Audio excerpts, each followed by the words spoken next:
Yes, I mean, it's really remarkable in many ways. There's no question about it. Yeah. Now, you're What saying that have all... we psychologically achieved? Yes, I mean, one point is to say none of this has affected us psychologically. That's right. Right. And the psychological question is more important than any of the others, because if the psychological question is not cleared up, the rest of it is dangerous. Yes. They're quite right, dangerous. If we psychologically are limited, then whatever we do will be limited. And the technology will then be used by our limited... Yes, the master is this limited psyche and not the rational structure of technology. Right? And in fact, technology then becomes a dangerous instrument. Now, so that is one point, that the psyche is at the core of it all. And if the psyche is not in order, then the rest is useless. If the house is in order... Yeah, and now the second question is, although we're saying that there are certain basic disorders in the psyche, or lack of order, which is common to us all, and we may all have a potential for something else, but the second point is, are we all one, really, you see? That is, even though we are all similar, that doesn't say we're all the same, right? We're all one. Look, we said, in our consciousness, basically, we have the same ground on which we stand. Yes.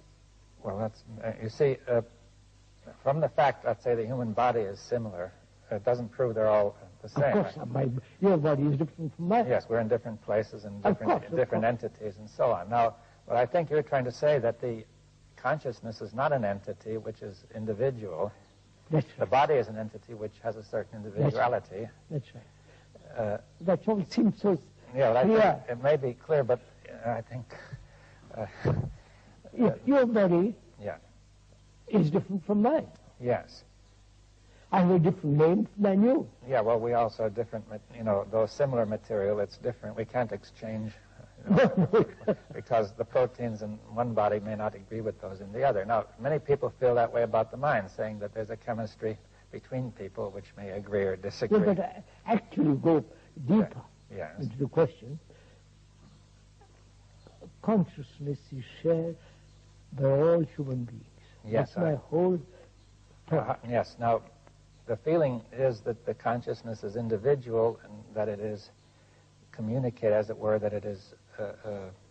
I think that's an illusion, because we are thinking of something that's not so. Yes, well, do you want to say that there is one consciousness of mankind? It's all one. It's all one, and that's important, because whether it's many or one is a crucial question. Yeah. Now, it could be many which are then communicating and building up a larger unit. Or you're saying from the very beginning it's all one. From the very beginning it's all one. And the sense of separateness is an illusion, right? And that's what I've said over and over again. That seems so logical saying. The other is insanity. Well, yes. Now, people don't feel that, one doesn't immediately feel that the notion of separate existence is insane, because one extrapolates from the body to the mind. One says it's quite sensible to say my body is separate from yours, and inside my body is my mind.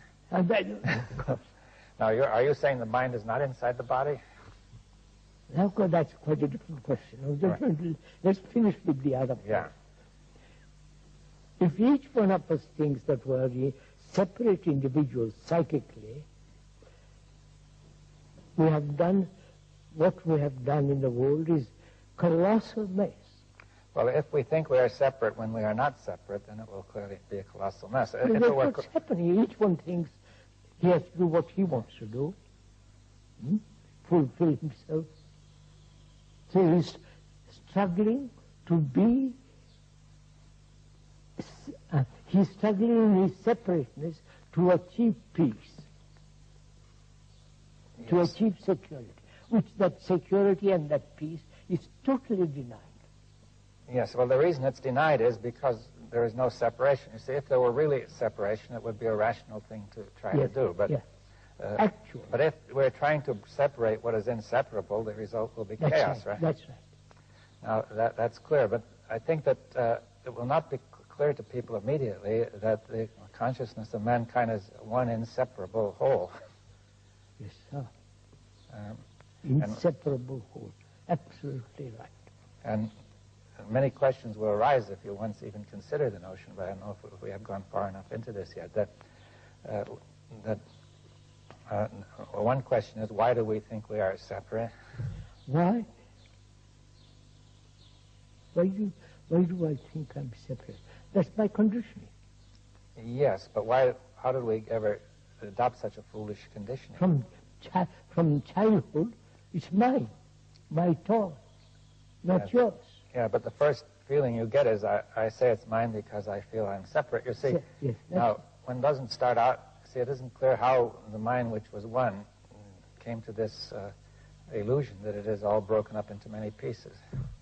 I think it's again the activity of thought.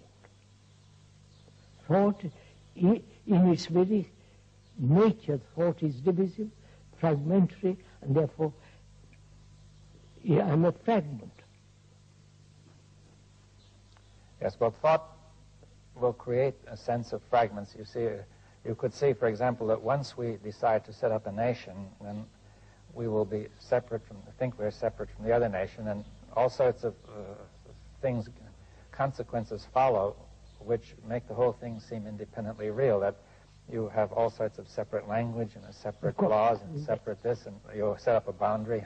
And after a while, you see so much evidence of separation that you forget how it started, and you say that was there always, and we are merely proceeding from what was there always. That's why I feel if once we grasp the nature of thought, the structure of thought, how thought operates, what is the source of thought, and therefore it's always limited. If we really see that, then... Now, the source of thought is what? Is it memory? Memory. Yes. Memory is a remembrance of things past, which is knowledge, and knowledge is the outcome of experience, and experience is always limited. Yes, well, thought includes, of course, also the attempt to go forward, to use logic, to take into account discoveries and insights. You know, as we were saying some time ago, thought is time. Yes. Now, all right. So let's.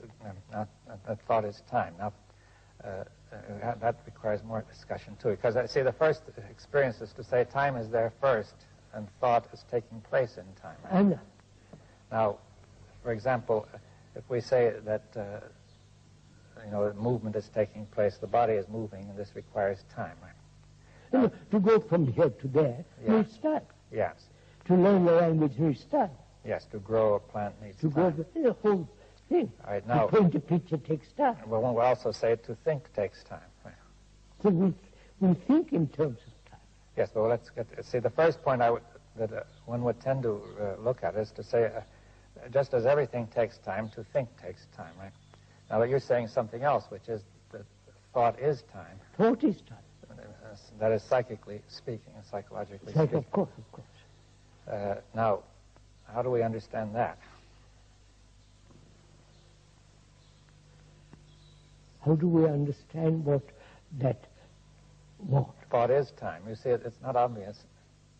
Oh, yes.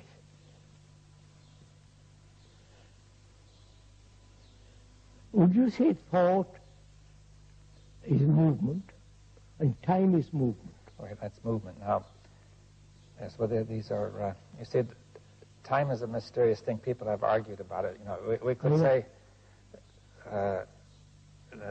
that time requires movement. I could understand that we cannot have time without movement, right?